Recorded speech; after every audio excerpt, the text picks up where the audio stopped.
Rohan Gupta BJP में हुए शामिल। आइए आपको सीधे लिए चलते हैं न्यूज एक्सप्रेसवे पर, जहां देश भर की कुछ और जरूरी खबरें कर रही हैं आपका इंतजार।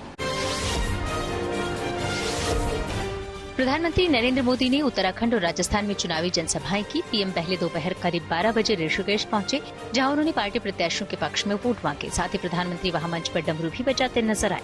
वहीं इसके बाद उन्होंने दोपहर करीब 3:30 बजे करौली में एक रैली की। इस दौरान पीएम ने कुछ विरोधी पार्टियों पर भ्रष्टाचार और परिवारवाद को बढ़ावा देने का आरोप लगाया। जब मोदी कह रहा है भ्रष्टाचार हटाओ, तो वो कह रहे हैं भ्रष्टाचारी बचाओ। पूर्व कांग्रेस नेता रोहन गुप्ता भी बीजेपी में शामिल हो गए। उन्हें दिल्ली में पार्टी की सदस्यता दिलाई गई। इस मौके पर रोहन ने कहा कि उन्होंने अपने आत्मसम्मान के लिए कांग्रेस का साथ छोड़ा। साथ ही रोहन ने कांग्रेस में उन्हें अपमानित करने का आरोप लगाया। रोहन गुप्ता को कांग्रेस से गुजरात के अहमदाबाद पर सीट से टिकट दिया गया था, लेकिन फिर उन्होंने टिकट लौटा दिया था। वो कांग्रेस की IT सेल और सोशल मीडिया प्रमुख के अलावा राष्ट्रीय प्रवक्ता भी रहे थे।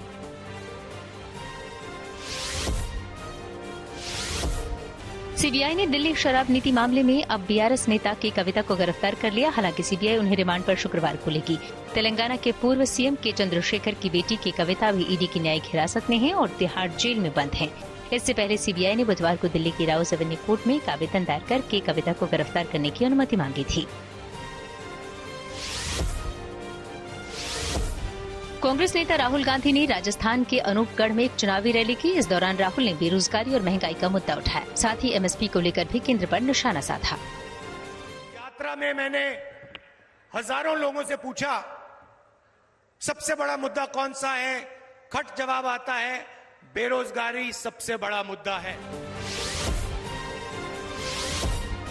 ओडिशा में पुलिस वालों को अपने टैटू हटाने होंगे। इसके लिए निर्देश भी जारी कर दिए गए। इसके तहत 15 दिनों में पुलिसकर्मियों को ऐसे टैटू हटाने होंगे जो यूनिफॉर्म पहनने के बाद भी दिखाई दे रहे हों। मसलन गर्दन और हाथों में टैटू नहीं चलेंगे। पुलिस विभाग में अनुशासन की वजह से ये फैसला लिया गया। दलील दी गई कि इस तरह के टैटू पुलिस की छवि पर असर डालते हैं।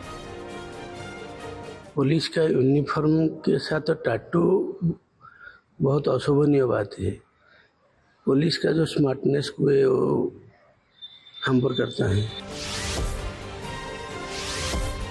वाराणसी के काशी विश्वनाथ मंदिर में कुछ पुलिसकर्मी वहां पुजारी के वेश में नजर आए। इस दौरान उन्होंने गेरुआ वेशभूषा पहनी हुई थी। साथ ही गले में रुद्राक्ष और माथे पर त्रिपुंड लगाया हुआ था। दरअसल कुछ श्रद्धालुओं ने मंदिर में दुर्व्यवहार का मुद्दा उठाया था। ऐसे में पुलिस कमिश्नरेट ने ये योजना बनाई। इसके तहत नो टच पॉलिसी लागू की जा रही है। वैसे अमूमन VIP मूवमेंट के समय श्रद्धालुओं को पुलिसकर्मी हटाने लगते हैं, जिससे उनको धक्का लगता है और वो नकारात्मक सोच लेकर मंदिर से जाते हैं। इसी से बचने के लिए अब VIP मूवमेंट के वक्त रस्सी से घेरा भी बनाया जाएगा ताकि श्रद्धालुओं को धक्का न लगे।